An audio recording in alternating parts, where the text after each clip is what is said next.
So welcome everyone. और आज हम लोग ऑर्गेनिक केमिस्ट्री में रिवाइज करने वाले हैं रिएक्शन मैकेनिज़्म अपने बोर्ड एग्ज़ाम के लिए।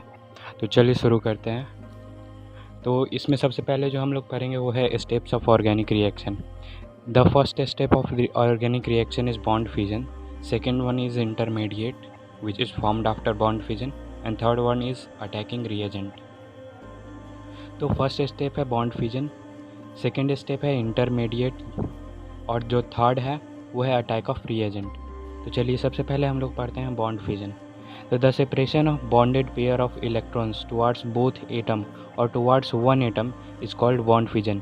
जो सेपरेशन होता है बॉन्ड का, या तो दोनों इलेक्ट्रॉन एक तरफ शिफ्ट हो जाएगा या फिर दोनों इलेक्ट्रॉन इक्वली दोनों तरफ शिफ्ट होगा, तो इसको कहते हैं बॉन्ड फिजन।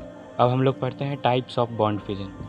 तो there are two types of bond fission. सबसे पहला जो है होमोलाइसिस और जो दूसरा है वो है हेट्रोलाइसिस। तो सबसे पहले हम लोग पढ़ते हैं homolysis. When bonded pairs of electrons are equally separated towards both atom, then it is called homolysis. It occurs in the presence of helper, heat, electricity, light, peroxide and radical. तो जो होमोलाइसिस है उसमें जो bond जो टूटता है तो दोनों एक एक इलेक्ट्रॉन दोनों के पास रह जाता है, इक्वली टूटता है और Cl डॉट और Cl डॉट बनता है। तो ये जो डॉट है ये अनपेयर्ड इलेक्ट्रॉन है, इसके कारण कोई चार्ज नहीं आ रहा है ये एटम पे। और ये जो फिजन होता है ये हेल्पर के प्रेजेंस में होता है, जिसमें H हो गया हीट, E हो गया इलेक्ट्रिसिटी, L हो गया लाइट सनलाइट या कोई भी यूवी रेडिएशन, और P हो गया पेरोक्साइड और R हो गया रेडिकल। होमोलाइसिस का आप एग्जांपल देखिए, Cl2 है, उसका होमोलाइसिस हुआ और Cl डॉट और Cl डॉट में टूट गया। उसके बाद CH4 है, ये लाइट के प्रेजेंस में क्या होगा कि इसका एक बॉन्ड होमोलाइटिक फिजन होगा और बनेगा CH3 फ्री रेडिकल और H फ्री रेडिकल। अब देखिए इस केस में, प्रोपेन के केस में, ये कार्बन 1 डिग्री है, ये 2 डिग्री है और ये 1 डिग्री है। एक 2 डिग्री फ्री रेडिकल हो गया और जो दूसरा फ्री रेडिकल बनेगा वो 1 डिग्री फ्री रेडिकल हो गया। तो यहाँ पे दो तरह का फ्री रेडिकल बनेगा, जिसमें कि सबसे ज़्यादा स्टेबल ये ऊपर वाला होगा और नीचे वाला ज़्यादा लीस्ट स्टेबल होगा हाइपर कॉन्जुगेशन के कारण। चलिए अब हम लोग पढ़ेंगे heterolysis. When bonded pairs of electron is totally shifted towards one atom, then it is called heterolysis. It occurs in the presence of reagent.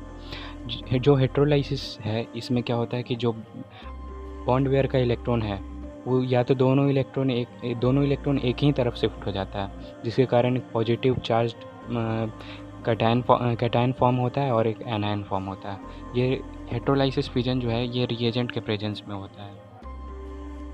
अब देखिए जैसे एग्जाम्पल में देखिए CH3Cl, तो इसका क्या होगा, क्लोरीन का इलेक्ट्रोनेगेटिविटी ज़्यादा है, तो इसलिए जो इलेक्ट्रॉन है वो टोटली क्लोरीन के तरफ शिफ्ट होगा रिएजेंट के प्रेजेंस में और बनेगा CH3 कार्बोकैटायन और Cl-। और नेक्स्ट एग्जांपल है CH3Br। तो इसमें देखिए ये Br जो है वो ज़्यादा इलेक्ट्रोनेगेटिव है, तो उसकी तरफ ही इलेक्ट्रॉन शिफ्ट हो और बनेगा 2 डिग्री कार्बोकैटायन। ये 2 डिग्री कार्बोकैटायन है और Br-।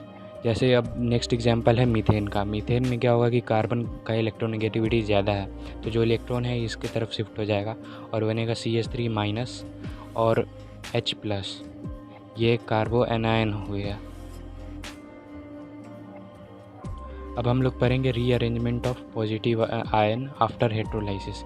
हेट्रोलाइसिस के बाद जो कार्बोकैटायन बनता है वो उसमें शिफ्टिंग होता है, जिसके कारण वो और ज़्यादा स्टेबल कंपाउंड बनाता है।